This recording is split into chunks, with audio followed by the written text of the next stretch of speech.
Magandang hapon mga idol.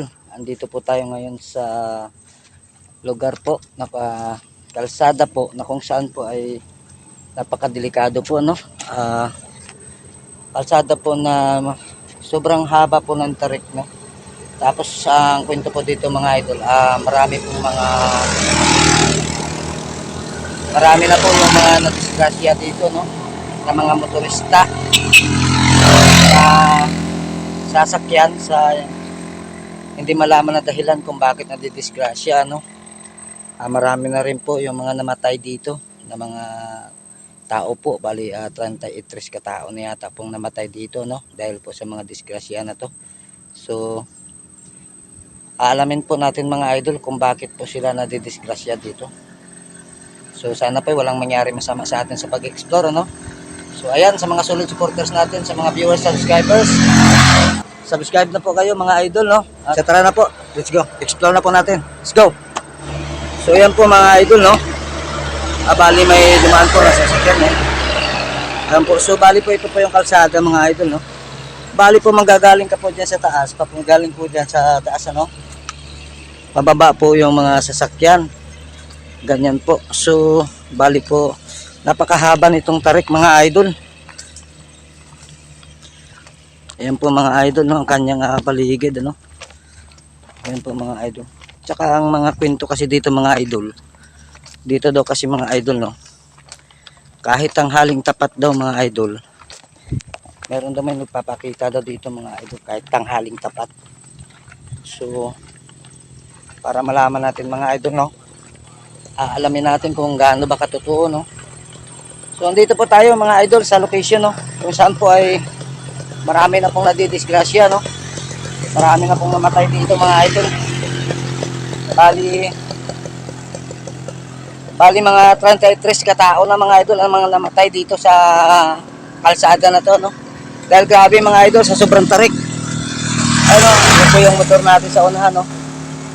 Nakaparking po tayo doon. Bali napakadelikado talaga dito mga idol pag ikaw ay hindi talaga maingat. Kailangan talaga mga idol pag tayo ay nagda-drive dito, nagbababa po tayo, no, sa pagmamaniho. Kailangan mga idol ano tayo, mag-apply na po tayo ng preno, no. Kaya po yung kanyang paligid, oh. Ayan mga idol, oh. Yan po yung paligid ng kalsada. Tsaka kailangan talaga pag bababa ka pa lang dito mga idol, kailangan manirbato ka na, no. Tapos mag-apply ka na ng preno, malayo pa, no. So bali ang kwento dito mga idol, marami na daw talaga yung nadisgrasya dito, hindi na po nabilang, ano. Dahil sa sobrang tarik niya mga idol, oh. Ayan po, oh. So ayan po, pinapakita ko pa sa inyo mga idol, na vlog na po natin to ng gabi, ano. Tabi-tabi lang po. So dito mga idol, wala naman tayong nakita, no. Wala tayong nakita na kung mayroon ba tayong napansin o nahagip, wala man lang mga idol. So kita nyo to mga idol, no, sobrang taas, ano, tarik.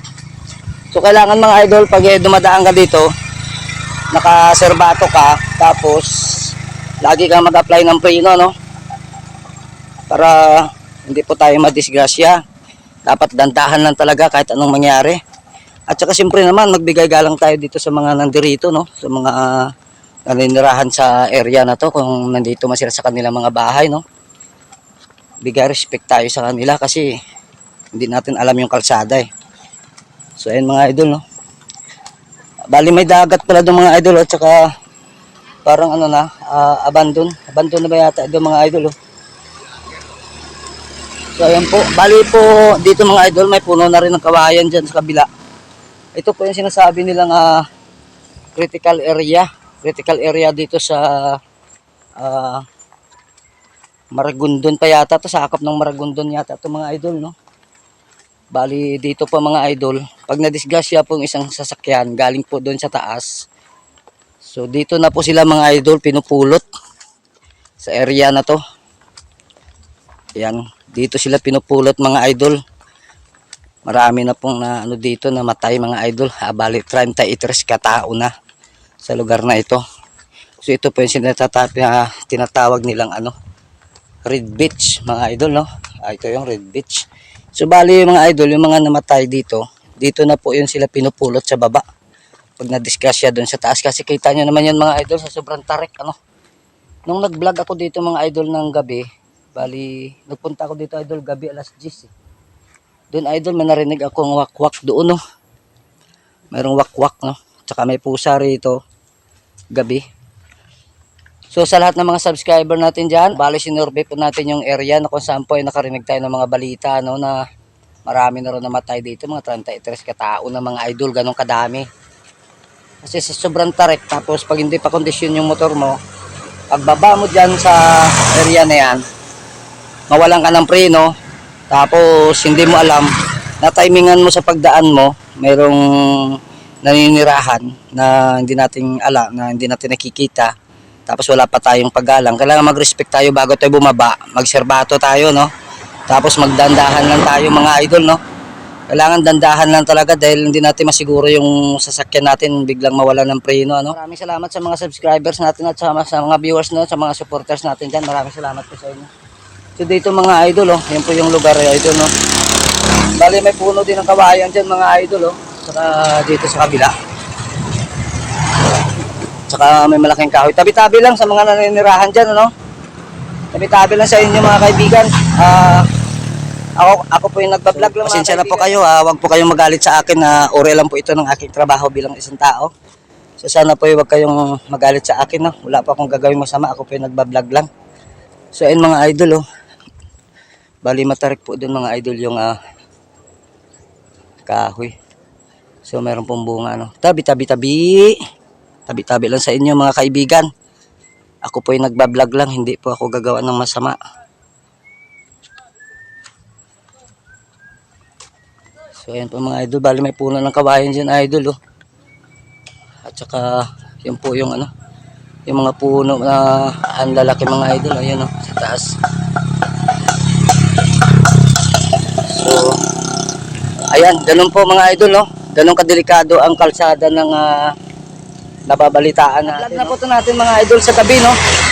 So, bali yun po ang sabi-sabi. Marami ng araw yung namatay dito. At 33 katao na po. So, dapat talaga mga idol, no?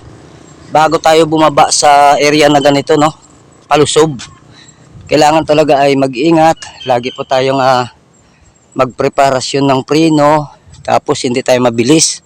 Dahan-dahan lang talaga mga idol pababa. At saka pinaka-importante, magano tayo mga idol, respect sa mga naninirahan dito sa gilid ng kalsada, no? Hindi natin nakikita, no? So dapat magserbato tayo. Kahit mahina lang, at least nagbigay tayo ng galang sa kanila, no? Kita niyo yung mga idol, sa tarik ng kalsada. Napakataas ho yan. Ayan po. So bali yan po yung area, no? Kita nyo idol, ang bilis ng patakbo nyo. Paakyat. So bali mga idol, ang kwento kasi dito, na nasagap ko rin sa mga taga rito. Meron daw dito nagpapakita pag tanghali. Pero sa pag-asasiyasat ko, wala naman ako idol nakikita. Siguro dahil wala lang respeto sa daan dito, tapos rush pa tayo mag-drive, no? Tabi-tabi po, rush lang tayo mag-drive ng sasakyan, kaya ayun, nadidisgrasya siguro. So kailangan talaga dahan-dahan lang, tapos manerbato tayo, diba? Tama ba yun mga idol? Manerbato tayo.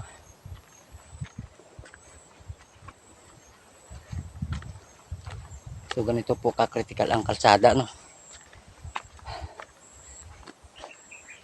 So ayun mga idol, no? Nakaangat po yung camera natin. Kung meron po kayong napansin na hindi ko po napansin, no? Comment nyo na lang po sa baba. Yan po.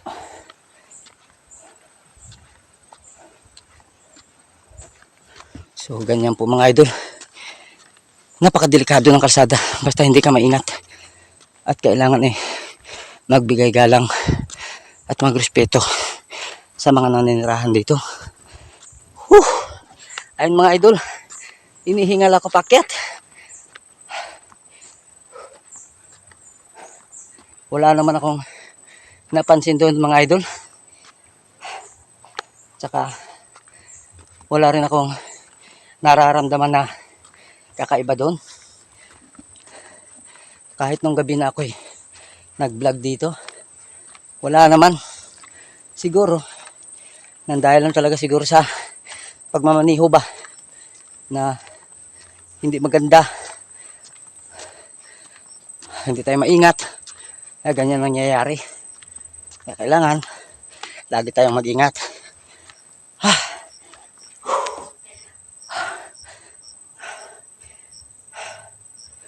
Daming kambing, ayan o.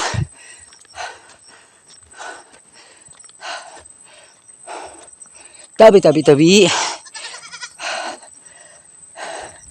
Ayun, sa lahat ng mga viewers natin, subscribers. Maraming salamat. Hanggang dito na tayo mga idol. Maraming salamat po. Hanggang sa muli. Maraming salamat. I love you all guys. Bye-bye.